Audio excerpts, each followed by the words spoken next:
Hi everybody and welcome back to my workstation. This is Elizabeth with Ellie's Handcrafted Jewelry, and today I'm going to show you how to make these gorgeous star earrings. And this is really great if you have pointed back faceted stones laying around that you have no idea what to do with. These particular ones are 6mm. I find that they work really great for this particular template that I'm going to show you. Also, going to show you, you can also use flat backs, so cabochons. So if you don't have the pointed backs, have no fear, you can use these as well, and it works just as well. Also 6mm, by the way.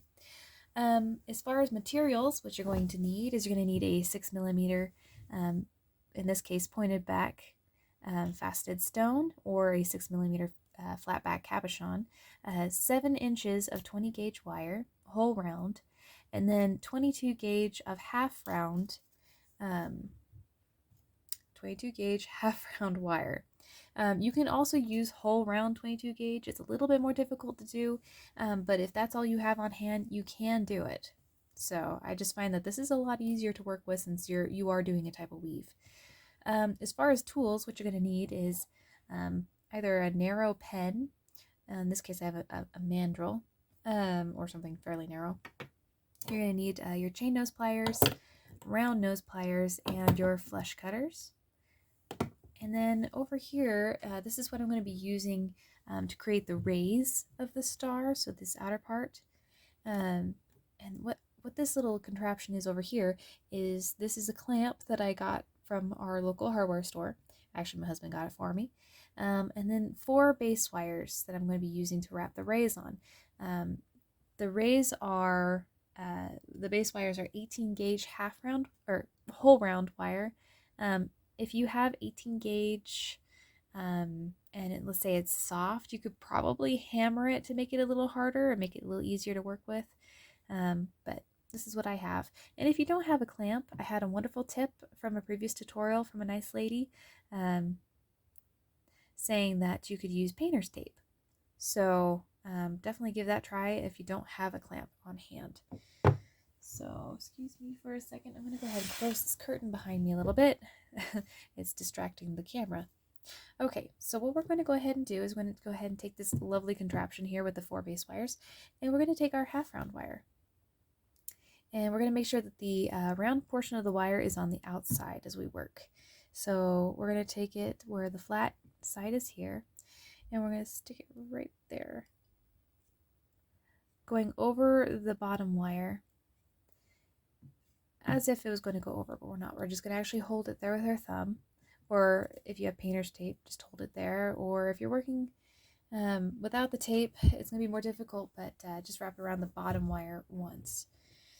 Okay, so next we're going to take our half round, and we're going to direct it between all 4 base wires. So right in the middle, between over 2 wires, like so. And don't pull too tight, just tight enough. Okay. So now we got over 2 wires, and you're going to see me constantly pulling this wire. I'm not tightening it, I'm just keeping this half round straight so it doesn't kink up on me. Alright, so now we're going to direct it over 3 wires underneath the top wire. And pull it like you're sewing. Like so. As you can see, we're actually going to start building our rays now. And now we're going to direct it, excuse me for taking that off camera, direct it all over all 4 wires, like so. And now we're going to be working on the descend.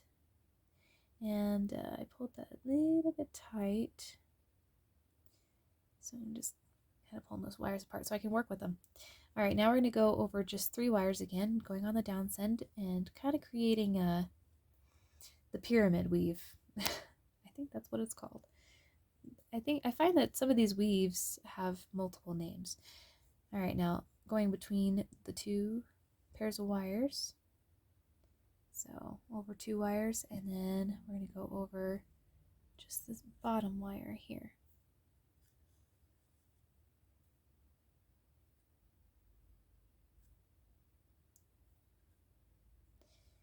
Wiggle, wiggle. Alright, So there is our pyramid. Isn't it beautiful? And I'm going to go ahead and take my chain nose pliers and kind of flatten it a little bit. Just don't flatten it too much. Be gentle, especially with half round wire. If you're using whole round, you probably be a little bit more aggressive with it, but I wouldn't recommend it for half round. Now we're going to go ahead and start doing this again. So we've gone over the bottom base wire. Boy, that is bright. All right, so we've gone over this bottom base wire, and now we are going over 2 wires again, and we're creating another raise. So now we're going to go over 3 wires.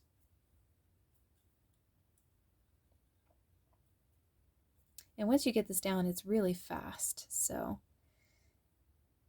on top of being super, super duper fun. I don't know how many of these I made once I figured out I could use my pointed back stones. Okay, so there we go. So we've gone over the bottom, the 2, the 3, and now the 4, and now we're going to be working our way back down.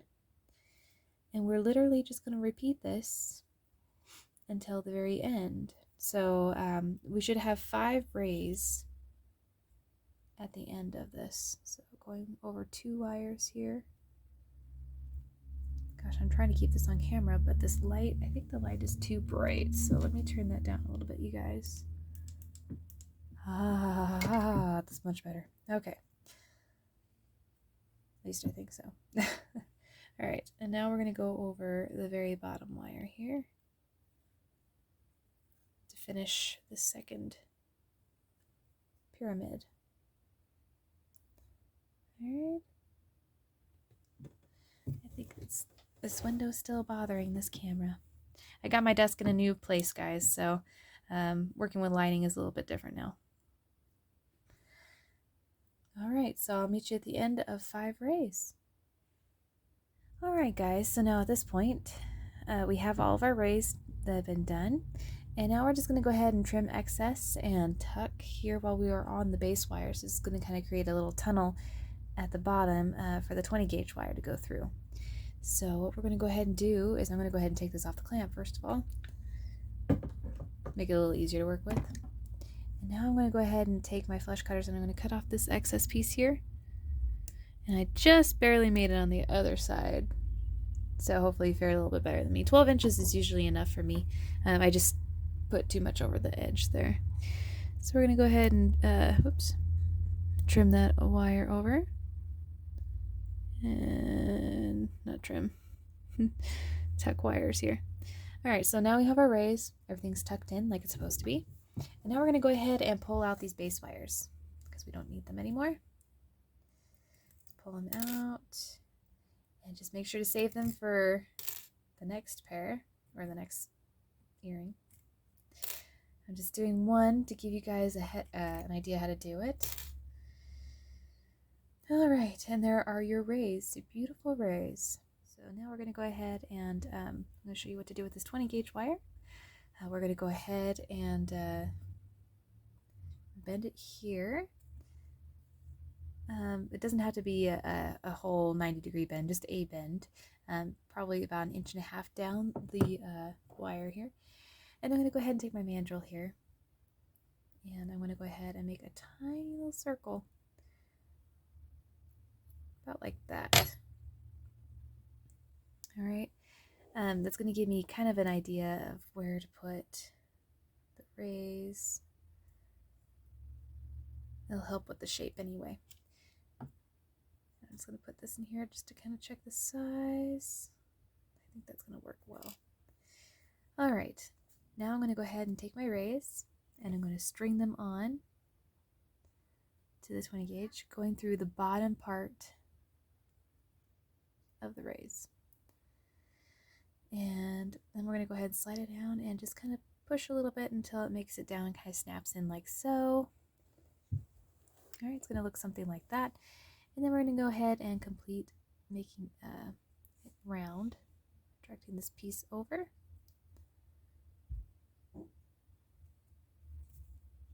Like so. And there's our rays. Now from here, I'm going to go ahead and take this long piece of wire and then go ahead and direct it over the back like that. So going towards the back. All right, so we're going to direct it this way, and then we're going to go back this way and then down. So what we're doing is we're creating kind of a place for that pointed back to sit. Okay. All right, and like I said, it's just gotta make sure that pointed back can sit in there. It doesn't have to be super wide. We certainly don't want it to be the same width as the diameter of this little star here. And then from here, once we've made our little loop here, we're gonna go ahead and direct it back on the opposite side of this wire like before, and then start going this way. Okay, and then from here, we're gonna go ahead and take our stone and place it in there, making sure that it sits in there well. And what we're going to go ahead and do from this point is we're going to go ahead and take this long piece of wire and we're going to use it as a way to secure the front of the stone in here.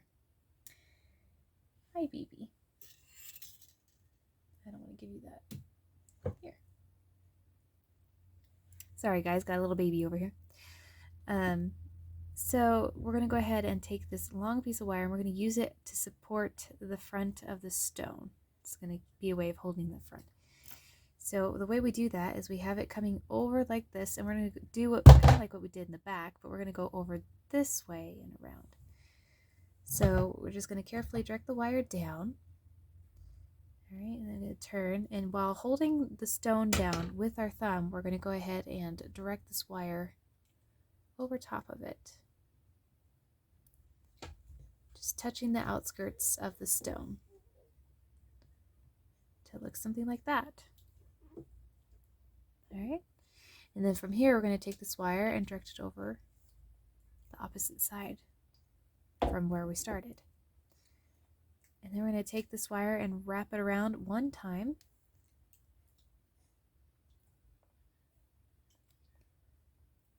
Like so. All right. So now it's being held in place. You can squeeze it a little bit if you want to make sure that both sides are holding. But there's our star. And from here, we're going to go ahead and take our flush cutters and cut off this long piece of wire we just wrapped around the tall wire there. And we're going to go ahead and tuck this in like so. And then from here, we're going to take this piece of wire that's left and we're going to bend it over to the side. And we're going to take our round nose pliers, and at this point, we're going to go ahead and create a loop going over the top. This is where our ear wire is going to go. Okay, and then I'm going to go ahead and hold it in place with the round nose pliers because I might need the flush cutters here in a minute. And I'm just directing this wire over once, and we're going to go around one more time. And usually around this part, I usually end up using the chain nose pliers to kind of help wrap around, but it doesn't look like I'll need it this time. So there we go, we've wrapped around the top. And we're going to go ahead and take our flush cutters again, and we're going to go ahead and trim that. Don't mind the baby in the background, he's just having his fun.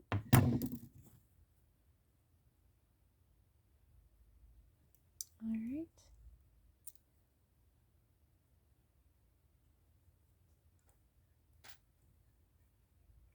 And there we go. There's our little star. Ain't she pretty? And like I said, you can do this with flat bag cabochons as well.